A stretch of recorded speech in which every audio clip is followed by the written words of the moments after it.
Hey all, welcome to Parker's Reefs. On today's episode, I've got my helper with me. We're going to go check out a buddy's reef tank, have a good overview of the system, and then see if we can help him work out why he's losing some heads on some LPS coral.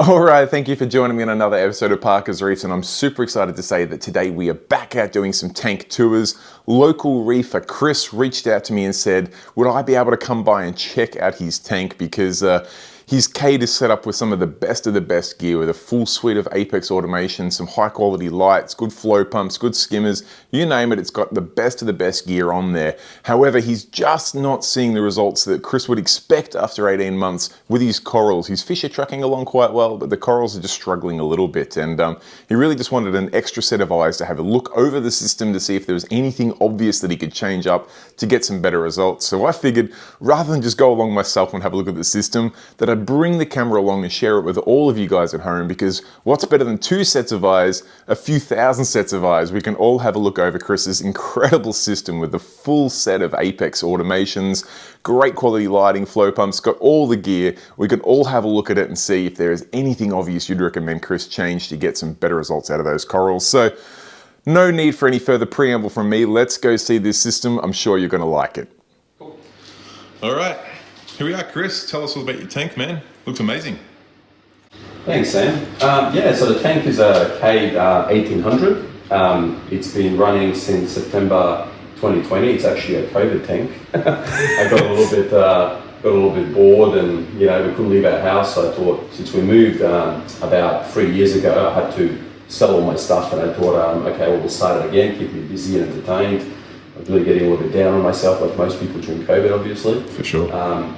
So I started planning for it, and so we spoke to Adam Dalton, and I really wanted a nice tank, so I settled on 1800 because of the space we have here. For sure. You always wish you had a little bit bigger, because I think that 2100 would have been fitting here nicely, but it wasn't available at the time, actually. Yeah, fair enough. So it's been running about 18 months, since September 2020. I did a whole tub, and growing the rock in the tub, maturing it and everything before I started it. Took my time with it, really.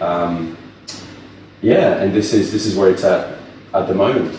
Beautiful. Tell us about some of the equipment you're running on this system. I can see it's a bevy of XR15 Radians up there. Yeah, I've got an array of them. I've sort of been watching BRS videos, and with everything I've sort of read, this had a better kind of value for money. It was a little bit cheaper than running the XR30s, and he also had a good sort of coverage for the tank I wanted, which is I think it's about 5 foot, not a 6 foot on the 1800s. For sure. So that's running on the Mobius. It's not integrated into that sort of stuff. I'm running Ecotech MP40s. At the moment I've got 3. Yep. I'm sort of planning to run 2 on each end, but because I've got a return valve on this side, I thought that kind of compensates for having another one there. Yeah. I would like to put something else to kind of create some disturbance in the front as well, maybe, Sure. to create some irregular flows. But with the Cade, as you know, they've got the V at the back, and it's a little bit difficult to do that unless I put something in the bag, like magnets and things like that. The sump is a regular Cade sump as well. I opened these cabinets so you can have a bit of a look. No worries. Which I've sort of modified a little bit. It wasn't really designed to run a refugium. So I've sort of removed the filter socks, and I've installed a Clarity 5000 filter roller mat. It's running a Cove I250 protein skimmer. And you can see lots of biomedia and balls there running Marine Pure, as well as some of those. I think it's Matrix, and I can't remember what brand that was. The other balls, they're not Marine Pure. There's something else. GAE, I think. Or that's the one. That's the one. Yeah. No shortage of bacterial housing. Yeah, and it's running a Vectra M2. Yes. As a return pump.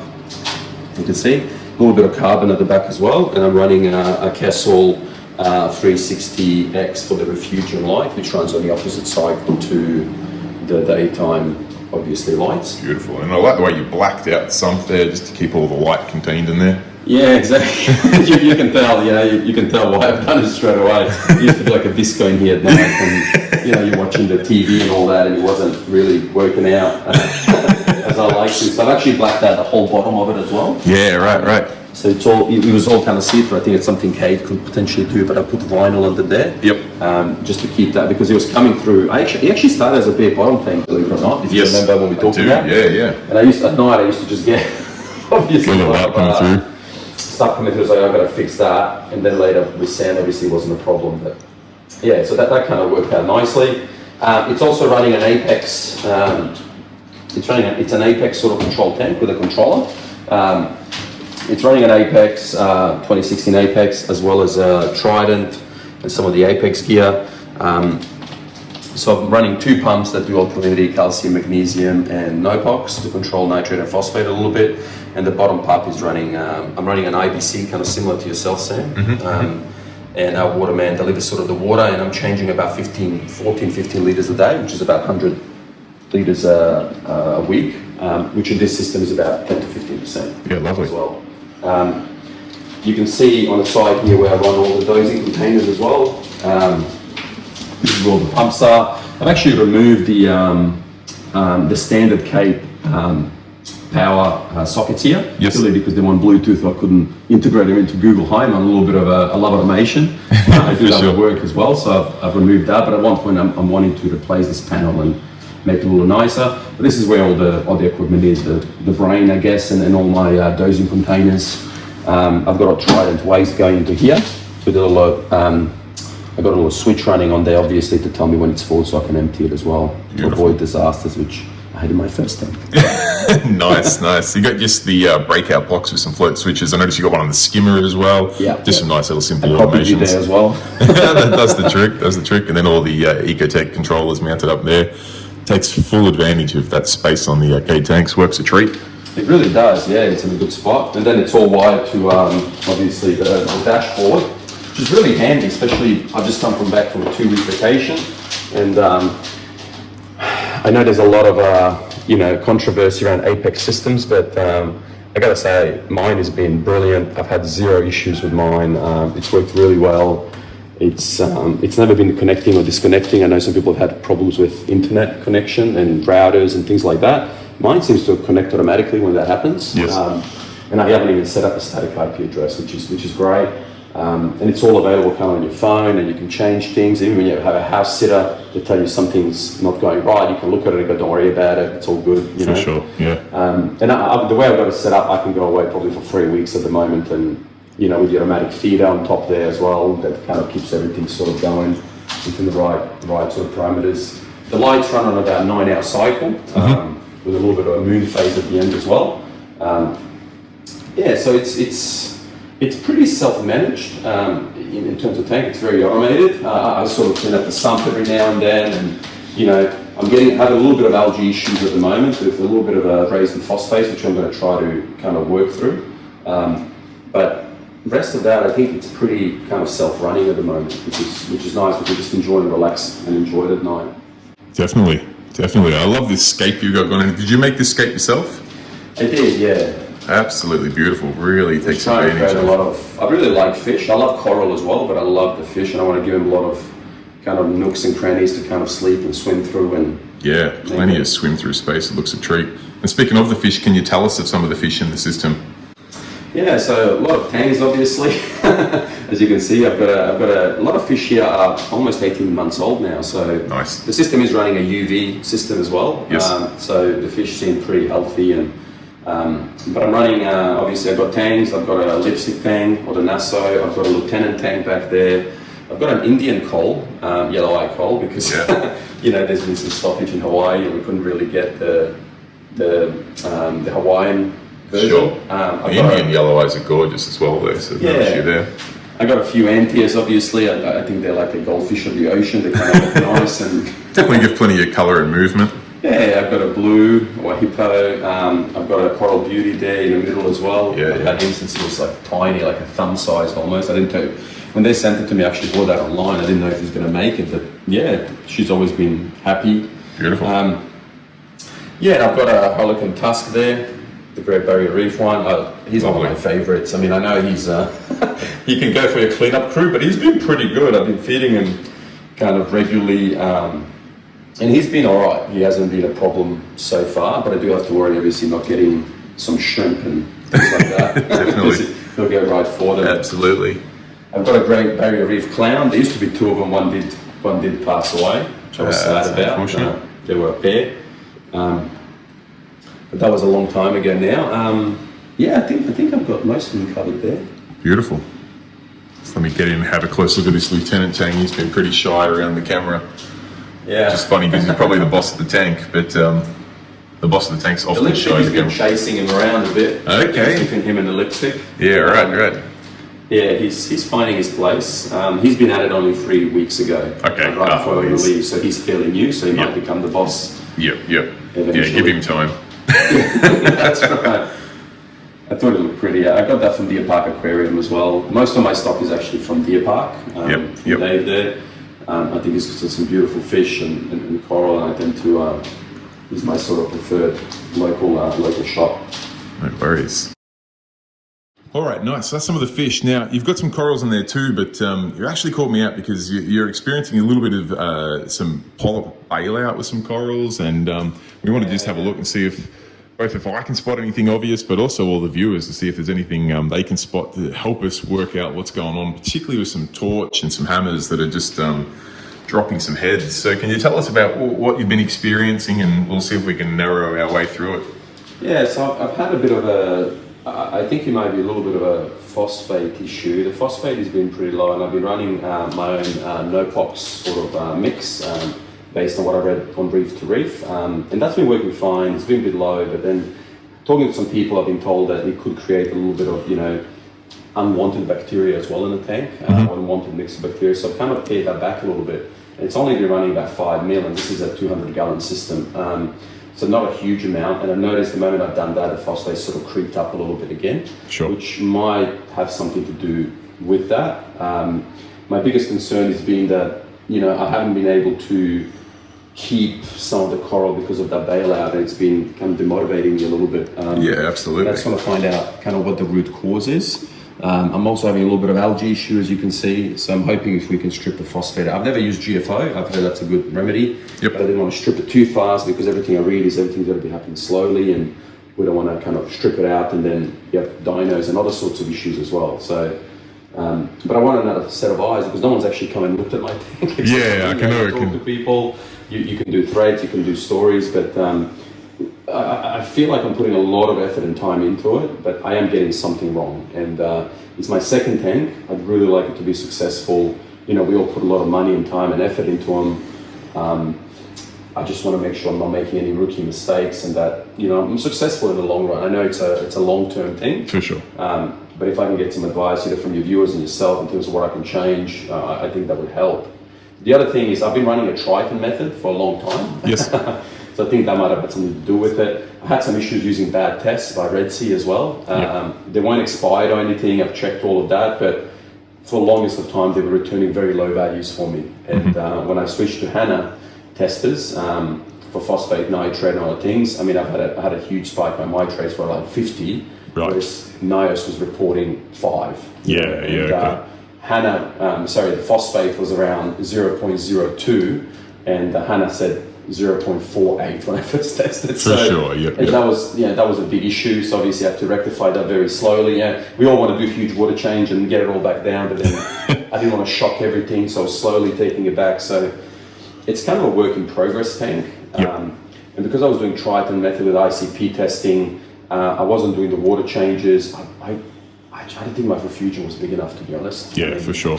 They say it has to be at least 10% or 20% volume of your system. I just don't have enough sump space. And the Cade wasn't exactly set up as a refugium-based sort of system. I mean, it's nothing against Cade. I love this system, love this tank. Absolutely. But I think there's sumps that are better designed, like I said, to kind of go through a refuge and a skimmer, and it's not always possible with the space we have. Yeah, it's difficult to have the sump cater to all different methods out there, and it's probably difficult to get the refugium the size that Triton recommend, which is a key component of their system really when you're talking no water changes.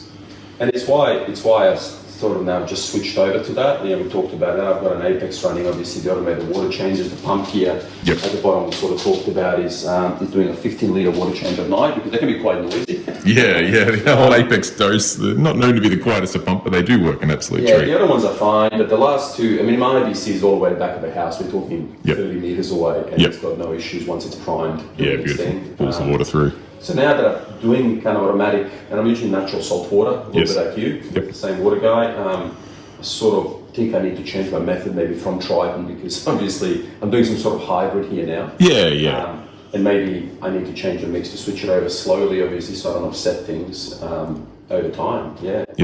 So currently your phosphates are about 0.37. 0.37, yes. And nitrates were around... They were around 4 or 5, but at the moment they're about 12. Okay, At 12, I don't think that's too much of an issue.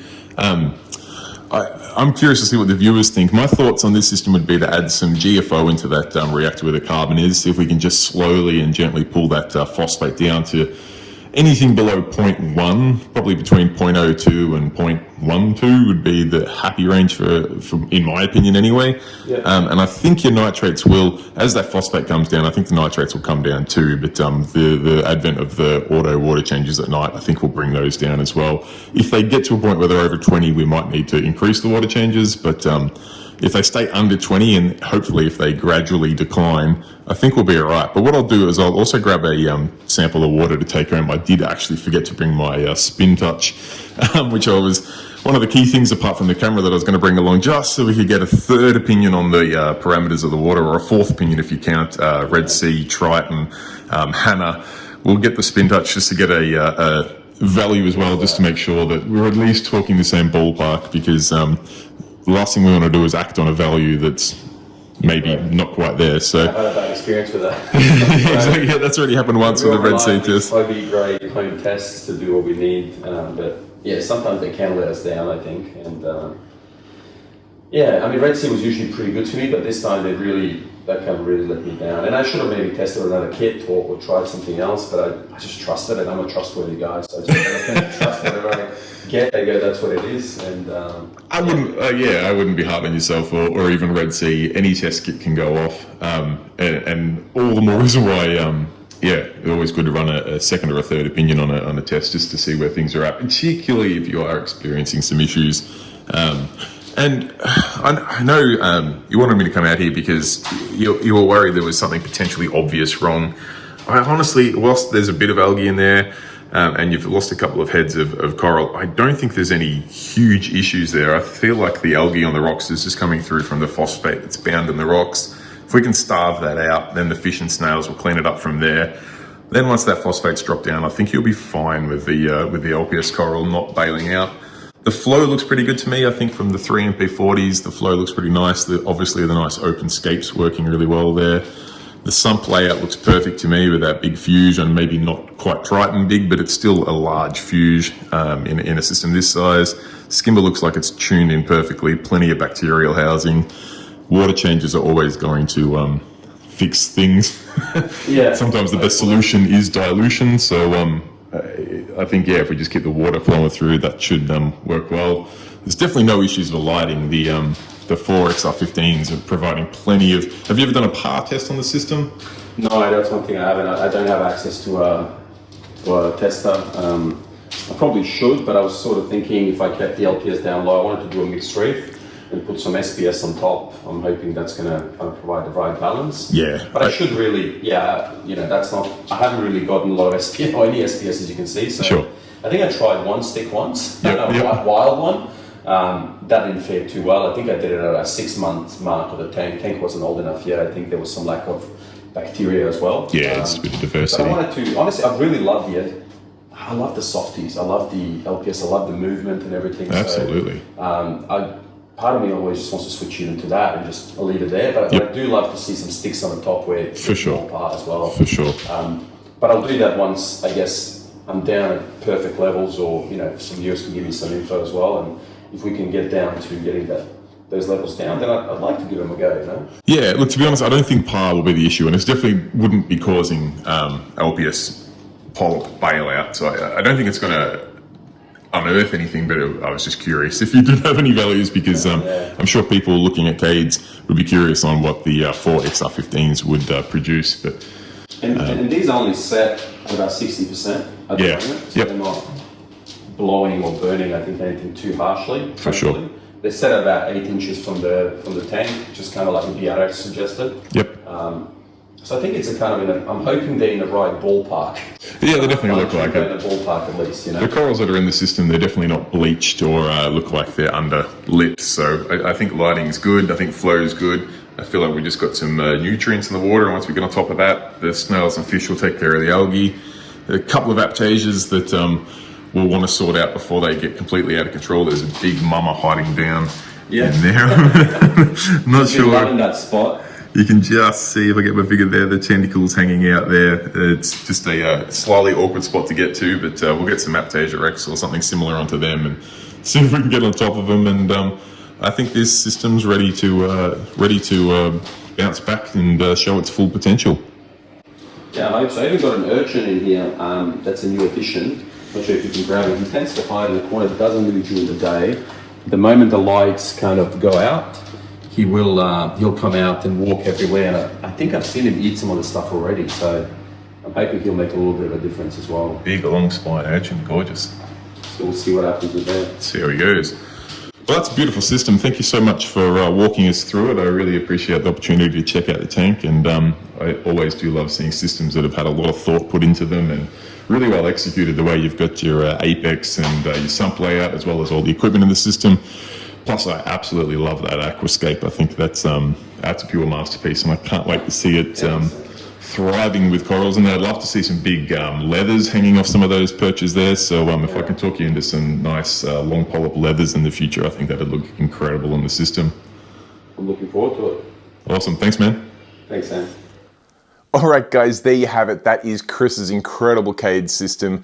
Let me know what you think, if there is anything obvious we should change in this system to see if we can get some better results from those corals. Since visiting Kris, there's been a couple of minor changes. He's changed the layout of the sump so that all of the water volume in the sump passes through the refugium, and I'll put some pictures on screen now of how he's gone about that. And let me tell you, he jumped on that super quick. And I can say that I will be doing a follow-up visit in a couple months' time, because whilst there I did point out there was a couple things we could do to automate Chris's RO so that he doesn't have to rely on the back chamber and the Cade, and he doesn't have to worry about manually filling that up anymore. So I'll be back there to set up some automation so that the RO remains completely untouched and just self-managed, as well as setting up a little bit of an automatic drain on that skimmer. Just has 2 less jobs that he has to do hands-on that tank to make it really, truly fully automated. So stay tuned for that episode in maybe another month or 2. I know Kris works pretty quickly, so I don't think it'll be all that long till I'm back there.